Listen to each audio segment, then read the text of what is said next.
जय हिंद दोस्तों, स्वागत है आपका चित्रकला एजुकेशन यूट्यूब चैनल पे। आज स्टार्ट करते हैं एसएससी जीडी का प्रैक्टिस सेट नंबर 15। किसी प्रदेश के अक्षांश को कोणीय दूरी के किस संबंध से अभिव्यक्त किया जाता है। किसी प्रदेश के अक्षांश को कोणीय दूरी के संबंध में भूमध्य रेखा को व्यक्त किया जाता है। विषुवत रेखा के उत्तरी भाग को उत्तरी गोलार्ध और दक्षिणी भाग को दक्षिणी गोलार्ध नाम दिया गया। प्रत्येक गोलार्ध को ताप के आधार पर कई भागों में बांटा जाता है, जिसे कटिबंध कहा जाता है और इसे इंग्लिश में जोन कहा जाता है। उष्ण कटिबंध कर्क रेखा और मकर रेखा के बीच का क्षेत्र है। उष्ण कटिबंध में सूर्य शीर्ष पर चमकता है तथा इस भाग में अधिक ताप, अधिक गर्मी एवं अधिक वर्षा भी होती है। निम्नलिखित में से कौन सी हरित गृह गैस नहीं है। निम्नलिखित में से ऑप्शन नंबर डी नाइट्रोजन जो है यह हरित गृह गैस नहीं है, जबकि कार्बन डाइऑक्साइड, मीथेन, नाइट्रोजन ये सभी गैस जो है हरित गृह गैस है। हरित गृह प्रभाव के लिए मुख्यतः CO2 जिम्मेदार होता है, कार्बन डाइऑक्साइड जो है जिम्मेदार होता है। सूर्य के ऊष्मा को पृथ्वी विकिरण द्वारा प्राप्त करती है, उसे अवशोषण करती है।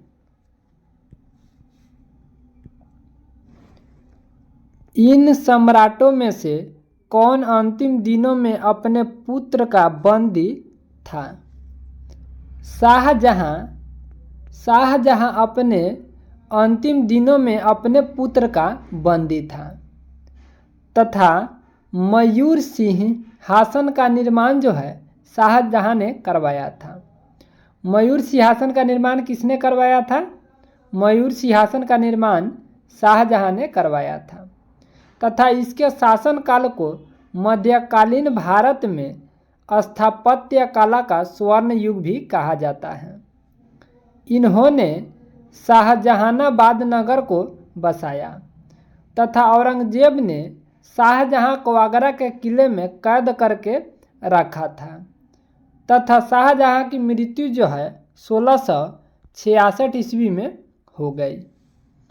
माध्यम के तापमान में वृद्धि के साथ प्रकाश की गति क्या होती है? बढ़ती है, घटती है, वैसे ही रहती है या सहसा गिर जाती है?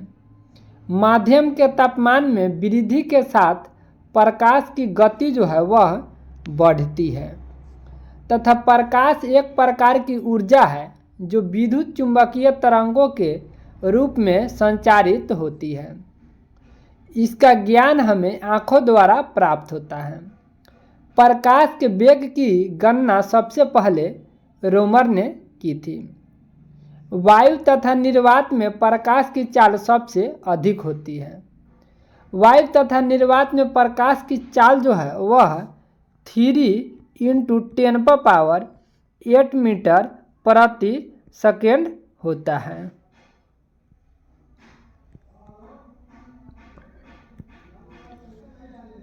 क्वार्ट्ज किससे बनता है?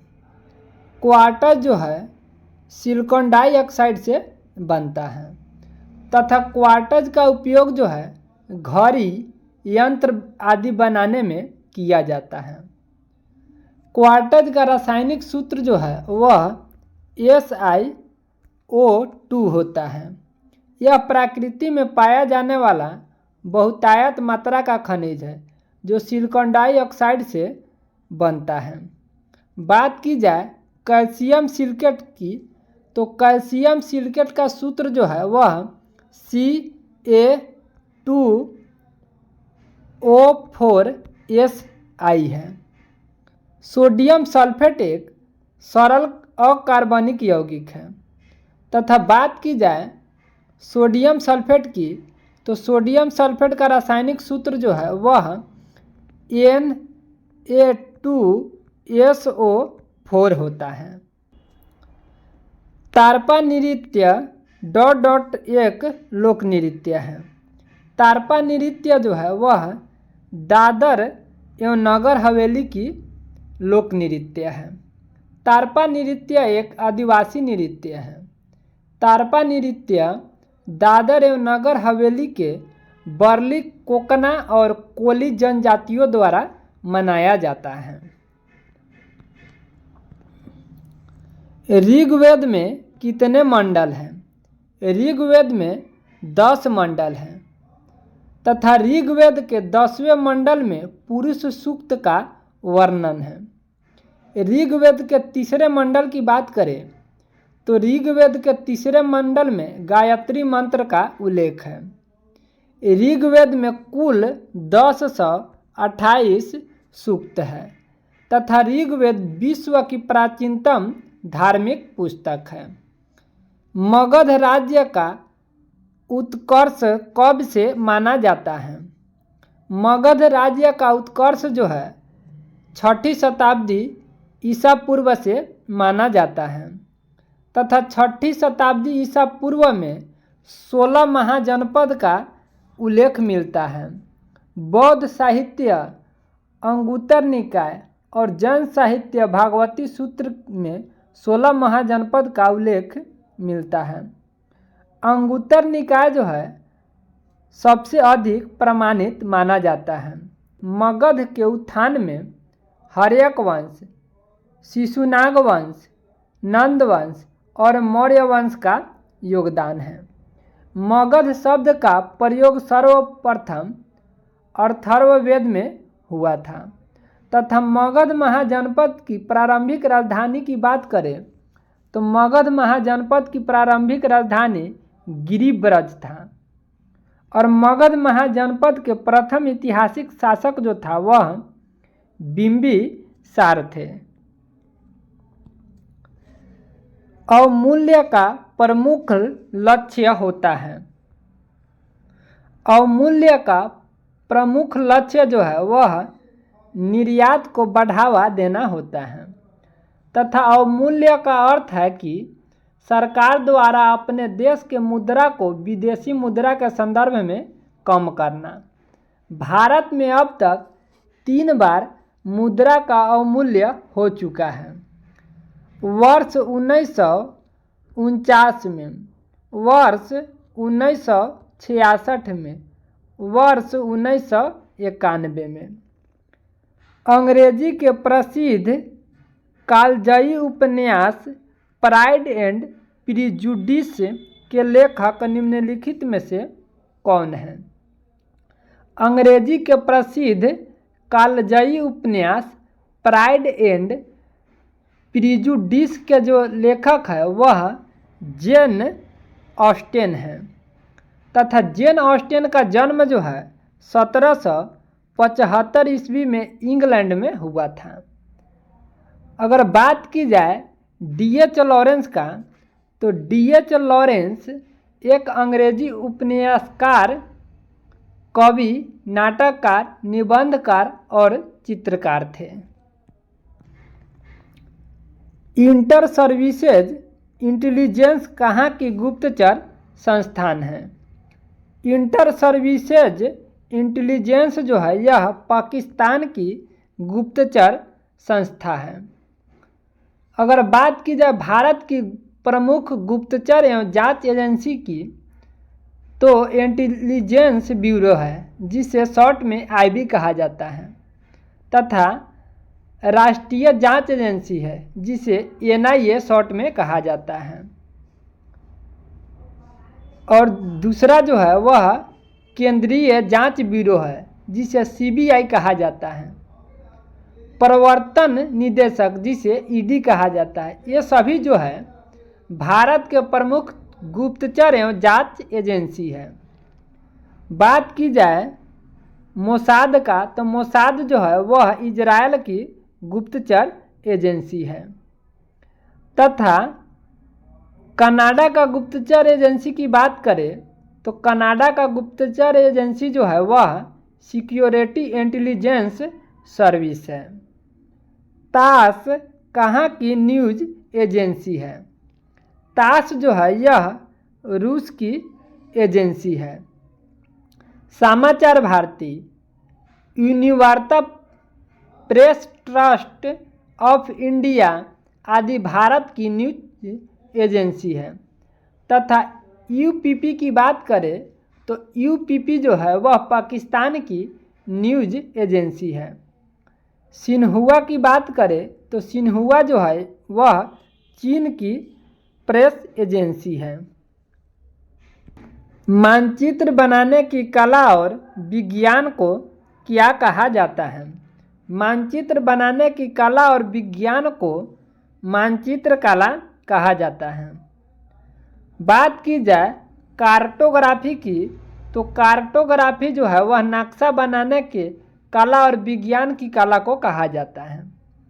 कार्टोग्राफी को नक्शा नवीसी भी कहा जाता है। भारत का प्रथम सटीक मानचित्र विलियम लैबर्टन और जॉर्ज एवरेस्ट ने बनाया है। भारत का लगभग सही नक्शा बनाने वाले प्रथम व्यक्ति जो थे वह एन विले थे, जो 1752 ईस्वी में बनाए थे। 2024 में G20 शिखर सम्मेलन की अध्यक्षता कौन सा देश करेगा?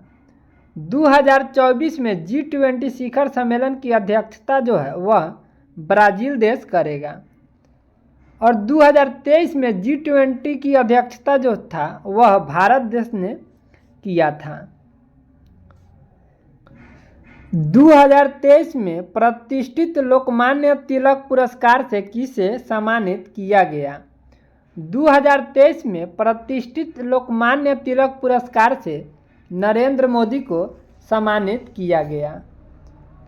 तथा अप्रैल 2023 में प्रधानमंत्री नरेंद्र मोदी ने 16वें सिविल सेवा दिवस के अवसर पर पीएम गति शक्ति राष्ट्रीय मास्टर प्लान को इनोवेशन अवार्ड से सम्मानित किया।